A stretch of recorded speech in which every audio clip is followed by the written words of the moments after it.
Hello everyone, प्यारे बच्चों।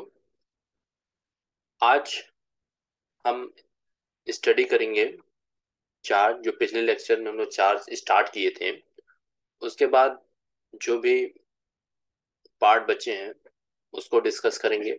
और फिर जो आपके बोर्ड में आएंगे एग्जामिनेशन में, वो टॉपिक चलते रहेंगे साथ साथ में।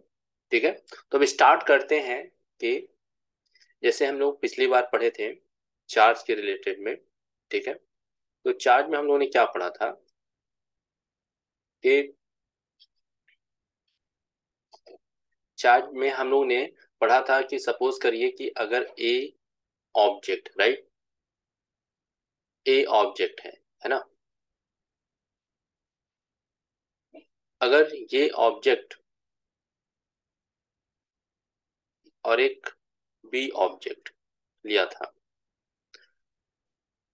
इन दोनों ऑब्जेक्ट को आपस में रब किया, तो रब करने से ये हुआ कि ए पे पॉजिटिव चार्ज हुआ था और बी पे निगेटिव चार्ज हुआ था। ठीक है, अभी तो अगर देखा जाए ए और बी पे आपका न्यूट्रल है, कोई चार्ज नहीं है। लेकिन जैसे ही हम दोनों ऑब्जेक्ट को रब कर रहे हैं, तो रब करने के बाद आप देखोगे कि ए पे आपका पॉजिटिव चार्ज आ जाएगा। ठीक है, ए पे आपका पॉजिटिव चार्ज हो जाएगा। ठीक है, उसके बाद बी पे देखेंगे निगेटिव चार्ज आ जाएगा, राइट, निगेटिव चार्ज डेवलप हो जाएगा। ये बात समझ में आया? तो इसका सेंस क्या है कि अगर आपका ए पे पॉजिटिव चार्ज है और बी पे निगेटिव चार्ज है, इसका मतलब है कि जब इस ये ए ऑब्जेक्ट पर न्यूट्रल था, तो इलेक्ट्रॉन और प्रोटॉन की वैल्यू सेम थी। कब? जब ए पे कोई चार्ज नहीं था, राइट। लेकिन अगर हम इसको वेरीफाई करें, ठीक है, तो पॉजिटिव चार्ज का सेंस हुआ, अगर ए पे पॉजिटिव है तो इसका सेंस हुआ कि 1 इलेक्ट्रॉन का लूज किया, राइट। और बी पे सपोज कर लिए निगेटिव है, तो इसका मतलब क्या हुआ, 1 इलेक्ट्रॉन गेन किया, राइट। बात समझ में कि नहीं? तो अगर आप कंपेयर करना चाह रहे हो, है ना, कंपेयर करना चाह रहे हो कि ए पॉजिटिव है, इसमें क्या हुआ, प्रोटॉन की वैल्यू क्या है, इलेक्ट्रॉन से ज्यादा है। अगर सपोज कर बी है, तो इसमें क्या होगा, इलेक्ट्रॉन की वैल्यू प्रोटॉन से ज्यादा है, राइट। अगर आपसे ये पूछा जाए कि ए ऑब्जेक्ट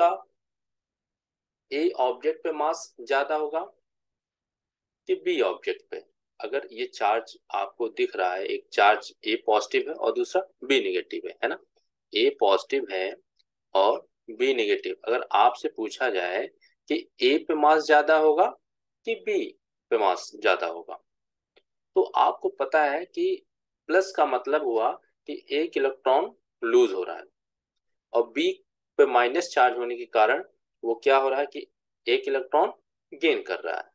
तो जहां लूज हो रहा है, इसका मतलब इलेक्ट्रॉन के पास भी मास होता है, ये भी आपको पता है, इलेक्ट्रॉन के पास भी मास होता है ना।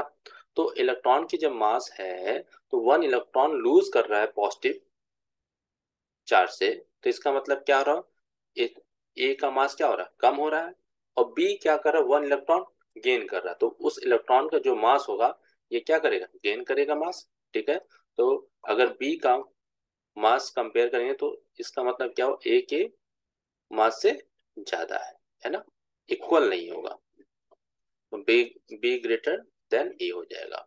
बात समझ में कि नहीं? तो ये छोटी छोटी बेसिक इंफॉर्मेशन था, है ना। अब हम आगे चलते हैं। हम्म, अब हम पढ़ेंगे basic properties of electric charge. Basic properties of electric charge. Basic property of electric charge. First आपका क्या है?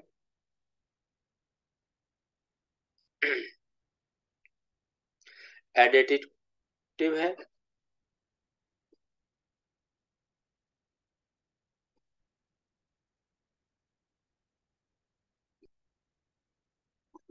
एंड सेकंड है आपका क्वांटाइजेशन।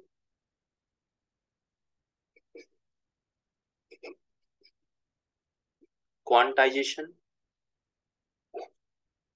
एंड थर्ड आपका है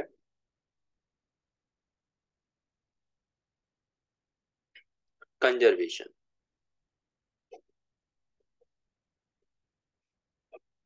कंजर्वेशन, ठीक है।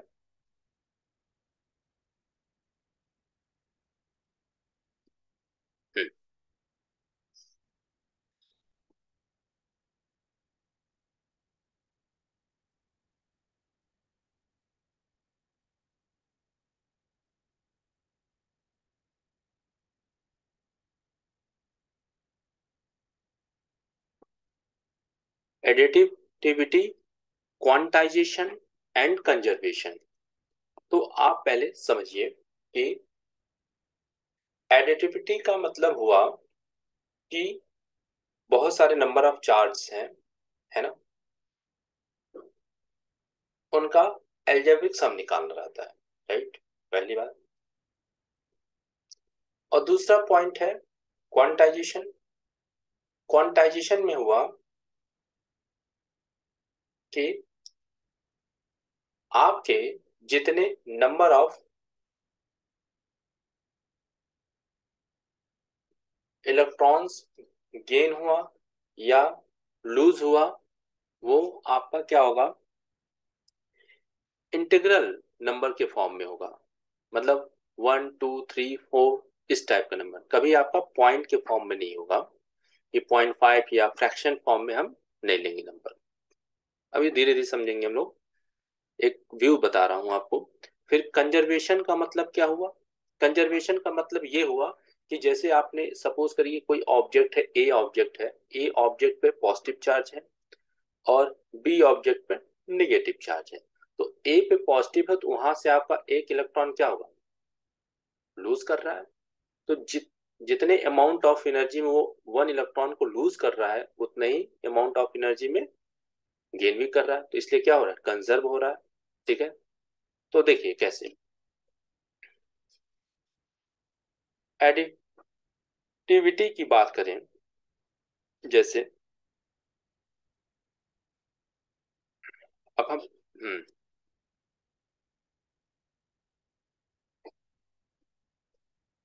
एडिटिविटी की बात करें, है ना। जैसे मान लीजिए कोई एक सिस्टम आपके पास है ना, कोई सिस्टम है, मान लीजिए इस पे कुछ चार्ज है, 5 माइक्रोकुलम है, 10 माइक्रोकुलम है, माइनस एंड प्लस 12 माइक्रोकुलम है। तो आप एक सिस्टम में देख रहे हो 5 microcoulomb, -10 microcoulomb and plus 12 microcoulomb. अब आपको क्या करना है, आप यहां देख रहे हो कि एड, फर्स्ट आपको लेटर से स्टार्ट क्या हो रहा है, एड टिविटी, ठीक है। तो इसका मतलब इनका एल्जेब्रिक सम ऑफ ऐड करना, या प्लस के फॉर्म में हो या माइनस के फॉर्म में, उनका एल्जेब्रिक सम निकालना पड़ेगा, राइट। तो आप कैसे निकालोगे इनका, जैसे सपोज करिए फार्मूला, ये क्यू निकालना, नेट टोटल निकालना है। तो आप क्या ले लो, Q1 plus Q2 plus Q3 plus dot dot dot Q1 times. तो आप सपोज करिए आपके पास एक एग्जाम्पल है, इसको हम सॉल्व करेंगे। कैसे सॉल्व करेंगे, तो आप सॉल्व करना है, मान लीजिए आप ये Q1 हो गया, ये Q2 ले लिया और ये Q3 ले लिया। तो Q1 Q2 की वैल्यू निकालना है आपको। 5 माइक्रोकुलाम है, ये -10 ले लीजिए और ये +12। तो आप देखिए 5 12 में से -10 के कितना बचेगा, +2 बचेगा, राइट। 5 to 7, 7 माइक्रोकुलाम आपका नेट चार्ज मिलेगा। कोई इसमें डाउट, क्लियर है? तो एडिटिविटी आपको क्लियर हो गया होगा, इसमें कोई कंफ्यूजन? आगे बढ़ते हैं। हम्म अब देखिए हम पढ़ेंगे क्वांटाइजेशन पढ़ेंगे, है ना।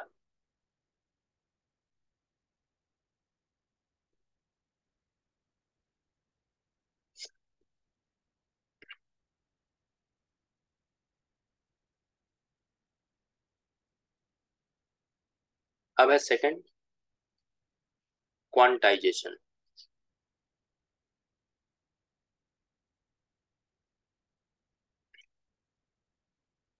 इसमें क्या है, the minimum amount by which physical quantity can change is called a quantum number. जैसे आपने पढ़ा होगा Q equal to n e, ठीक है। एन क्या है आपका, नंबर ऑफ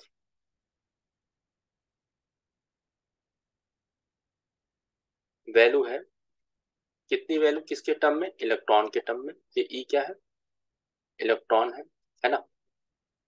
सिंपल फिजिक्स को सिंपल, टफ के वे में हम नहीं चलेंगे, सिंपल जो वीक से वीक स्टूडेंट है उनको समझ में आना है, हमें वीक स्टूडेंट पे वर्क करना है, जिनको नहीं समझ में आता उस पर फोकस करना है, सिंपल लैंग्वेज समझेंगे फिजिक्स को। तो आप देखो ये एन क्या है, नंबर ऑफ वैल्यूज, है ना।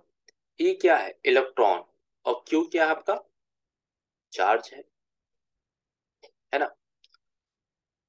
जब भी हम वैल्यू एन का लेते हैं, है ना, एन का वैल्यू लेंगे, 0 हुआ, या +-1 ले सकते हो, या +-2 ले सकते हो, +-3, है ना। डिस्क्रीट वैल्यू ले सकते हैं, या इंटीग्रल फॉर्म में वैल्यू ले सकते हैं। आप कौन सा वैल्यू नहीं ले सकते हैं, आप कौन सा वैल्यू नहीं ले सकते हो, जैसे आप -1/2, +1/2, या 0.5, या 3/2, इसको आप नहीं ले सकते हो, ठीक है। और इसका कारण क्या है, कारण क्या है, कारण ये है, जैसे आप एक छोटा सा एग्जांपल अगर हम लेते हैं, जैसे मान लीजिए एक NaCl, राइट। आपने 9, 10, 11 केमिस्ट्री पढ़ाई होगा, तो आप देखो इस पर सोडियम पे प्लस चार्ज है, और क्लोरीन पे जब इसको हम ब्रेक करते हैं, क्लोरीन पे, तो आप देखो सोडियम प्लस का मतलब क्या है, 1 इलेक्ट्रॉन क्या हुआ, लूज हुआ, है ना। और ये क्या हुआ, 1 इलेक्ट्रॉन क्या लिया, गेन लिया, राइट। तो हमेशा क्या है आपका इंटीग्रल नंबर में 1 2 3, सिंपल की बात करें तो 1 2 3 4 ऐसे आपका इलेक्ट्रॉन गेन हो सकता है या लूज हो सकता है। जैसे आप 9th या आपने केमिस्ट्री में पढ़ा होगा कॉपर, तो +2 चार्ज, राइट। इसका मतलब क्या है, 2 इलेक्ट्रॉन क्या कर रहे हैं यहाँ, लूज कर रहे हैं, है ना। समझा कि नहीं। या एल्युमिनियम पर आपने पढ़ा होगा प्लस प्लस प्लस, इसका मतलब क्या है, 3 इलेक्ट्रॉन क्या हो रहा है आपका, लूज कर रहा है। तो नंबर किस फॉर्म में है, 1 2 3 4 5, कहीं आपने हाफ, या 0.5, या 3/2 इस तरह का नंबर नहीं। तो ऐसे ये क्या है, क्वांटाइजेशन किसकी प्रॉपर्टी, इलेक्ट्रिक चार्ज का। बात समझ में। अब हम बात करते हैं,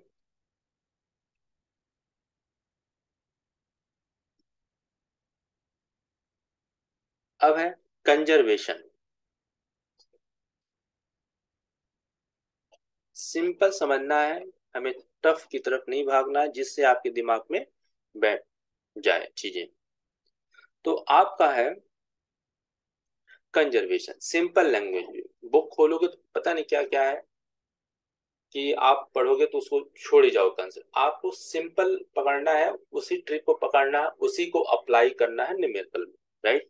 तो कंजर्वेशन की बात करें, जैसे सिंपल हम समझना चाहें, सपोज करिए कि NaCl है, राइट, कंपाउंड है, इसको आप ब्रेक करोगे, प्लस और क्लोरीन पर माइनस होता है, राइट।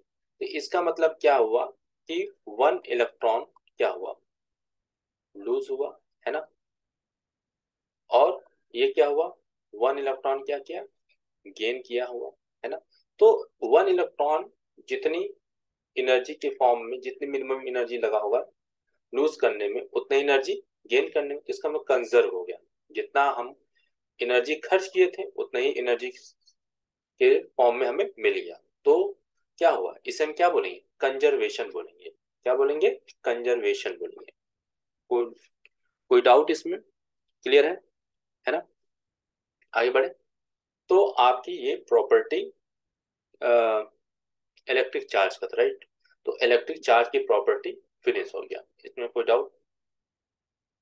ओके।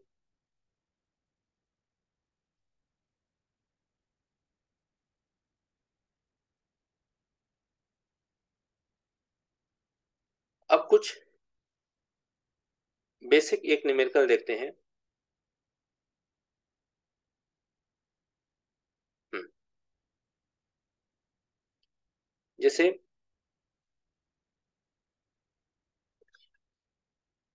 क्वेश्चन है,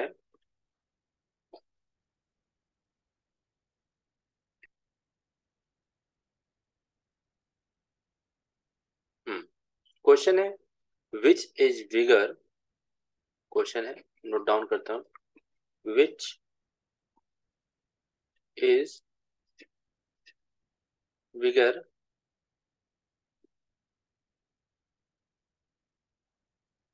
ए कूलम्ब या a charge on an electron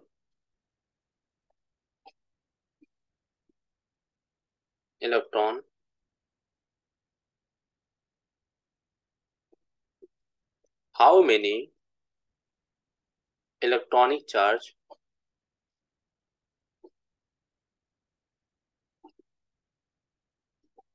electronic charges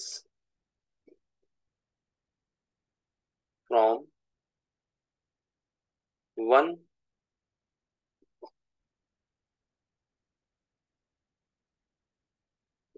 coulomb of charge।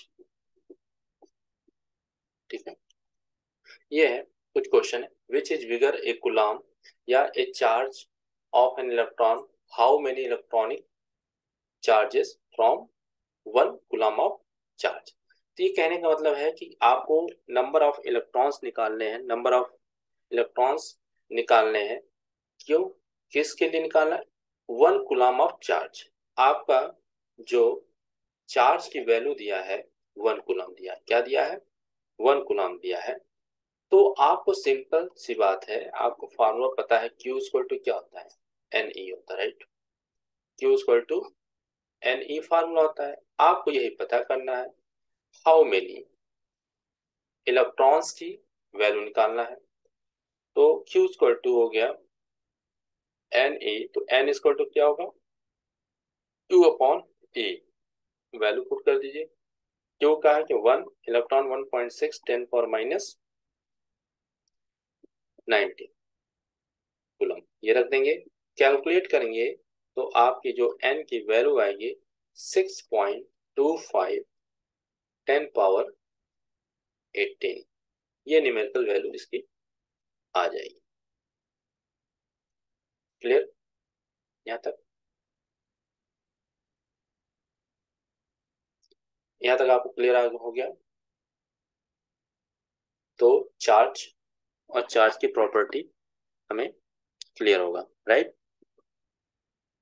तो आप ऐसे बहुत सारे क्वेश्चन लगा सकते हो, क्योंकि आपको मेन मकसद है कि जो बच्चे को फिजिक्स नहीं समझ में आता वो इजिली वे में समझ सकते हैं।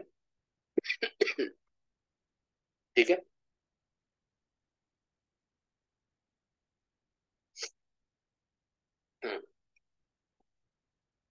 ठीक है। ये वीडियो बेटा सबको शेयर करिए, जिनको नहीं फिजिक्स आती है, जो वीक अपने आप को समझता है, तो इतने सिंपल लैंग्वेज में बताए जाएंगे कि आपको लगेगा कि फिजिक्स कितना इजी है। तो आप ज़्यादा से ज़्यादा लोगों के पास ये वीडियो शेयर करिए, कि जो बच्चे बहुत जगह पढ़ते भी हैं, बहुत मैंने देखा मेरे पास लगभग 50 बच्चे पढ़े हैं, तो कोई बीएमसी पढ़ा है, कोई फिटजी पढ़ रहा है, कोई, तो भी उनको कंफ्यूजन होते हैं। एक्चुअली वो बेस क्लियरिटी नहीं होती है, अप्रोच ही नहीं कर पाते। तो इसलिए कोशिश करिए कि जो बच्चे को फिजिक्स नहीं आती है उन बच्चों के पास ये वीडियो ज़्यादा से ज़्यादा शेयर करिए। ठीक है, थैंक यू।